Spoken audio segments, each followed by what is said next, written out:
yang khusus untuk UMKM ya, karena memang kami lihat dari UMKM dan mungkin untuk bagian-bagian lain. Saya hanya tunggu poin karena closing saja.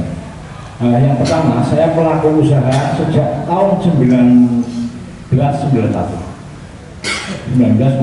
sudah pelaku usaha. Dari situ, dari tahun 91 saya berusaha, tahun 2000 saya mengenal Bupati Pak Antono yang pertama berpasangan dengan Bu Komaria. Saya sudah mengenal dan saya sudah masuk. Dari sampai sekarang itu hanya ada satu bupati yang kemaruk, yang rakus, betul-betul rakus. Kalau mungkin Pak Riswati nggak berani ngomong, kalau saya pelaku usaha saya berani ngomong. Saya punya usaha, saya siap pasang badan, saya juga siap dengan segalanya. Bahwa bupati saat ini adalah bupati paling rakus. Kenapa saya katakan gitu? Baru dari sekian bupati, dari Antono, Komaria, Asif Kolbi, ya kan? Antono lagi. Baru kali ini saya menemukan bupati paling rakus. Kenapa? Sebelum bupati ini, itu nggak ada bupati yang membuat usaha pada masa jabatannya. Kita sebenarnya pelaku UMKM, ya kan? Kita lihat pertama dari sisi makanan, warung makan dan lain-lain. Ini keluhan dari teman-teman kami, catering ya, warung hampir semuanya dikuasai oleh seorang bupati. Kegiatan di kantor-kantor itu pesannya lewat bupati. Padahal sebelumnya hampir catering kecil, pengusaha kecil itu mencapai kebutuhan di kabupaten. Tapi sekarang sudah satu pintu di situ. Dan satu poin. Yang kedua, pengusaha make up salon. Kalau panjenengan lewat kajian salon nyamuk, Anda lihat Big Boss salon. Itu siapa? Milik Big Boss. Big Boss itu siapa? Orang nomor satu di Kabupaten Pekalongan. Ya, dia buka salon di nyamuk. Ya, refleksi dan lain-lain. Udah nanti semuanya akan kita sebutkan. Udah itu salon. Seharusnya para pejabat, misalnya camat dan lain-lain itu bisa menyalon di salon lingkungan. Dia diletak nyalonnya di Big Boss. Udah itu menghancurkan tadi rumah makan, warung makan. Itu udah satu, dua dari sisi salon udah. Berikutnya ya, itu kafe kan makanan, udah jelas itu pengusaha. Kami juga terbayang dengan Big Boss kafe di Kajen. Pengusaha transportasi bis. Seorang bupati membuka transportasi bis yang bersaing dengan masyarakatnya. Sama kan? Ya, sampai semuanya kenapa? Ya. Berikutnya toko bangunan di gedung ini. Semua rekanan yang mendapatkan job pembangunan itu diarahkan belinya di toko dia.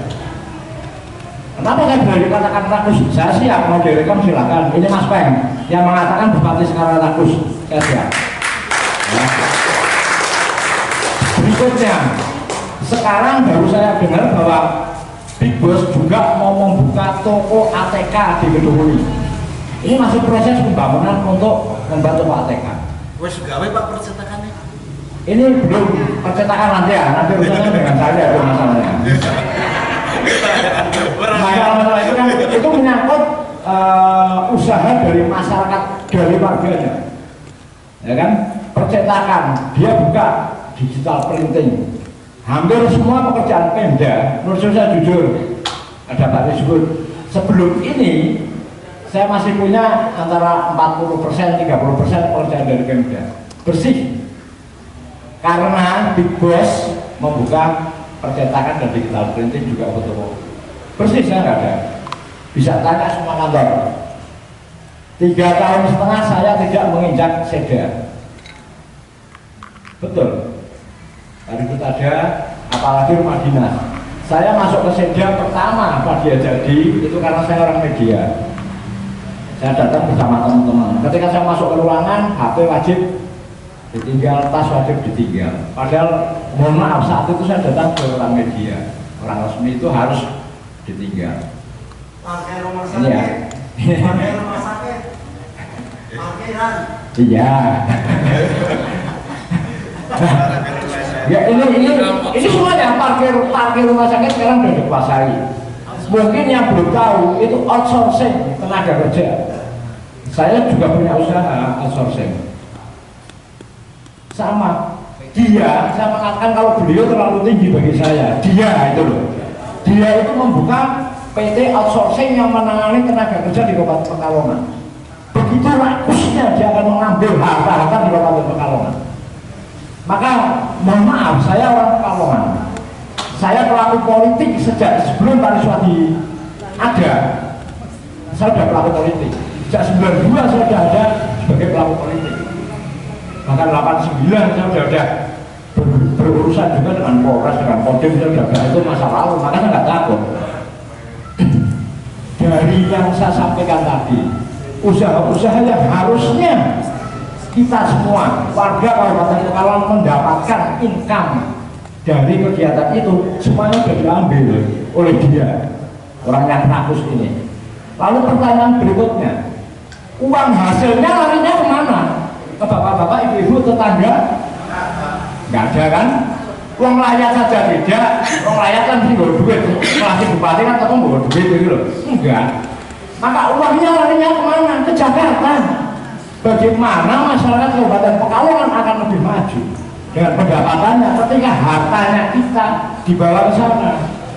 Ikhlaskah kita? Tidak. Saya orang yang termasuk sakit hati. Dengan apa? Dengan perhitungan perputaran bisnisnya saja. Kalau saya bisnis, saya menghitungnya dari bisnis. Uangnya kemana? Ke sana. Pertama kali Pak dia jadi bupati di sini, saya biasa didatangi EO dari Jakarta.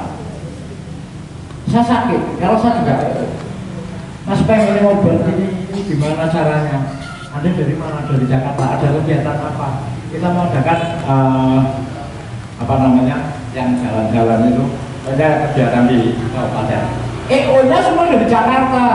Padahal sebelumnya belum pernah ada bupati yang menggunakan EO dari luar kota. Paling banter itu dari kota Pekalongan, karena orang kota Pekalongan aktivitasnya di kabupaten kita masih bisa maklum. Tapi kalau diambil dari Jakarta dengan ilmu-ilmu yang bandung, saya sakit hati juga loh. Dia datang, ilmunya bandung, bagus, ayu, rindu lagi. Nah, itu yang bikin saya berpikir, kalau saya tidak berdiri di belakang Pak Rizky sebagai member, saya menjadi orang yang naif. Betul. Makanya saat inilah kita harus mengangkat Pak Rizky. Mohon maaf, silakan Anda kampanyekan. Tadi Mas Pai ngomong kayak gini, ketimnya Pak Dia ngomong saya siap, pasang badan.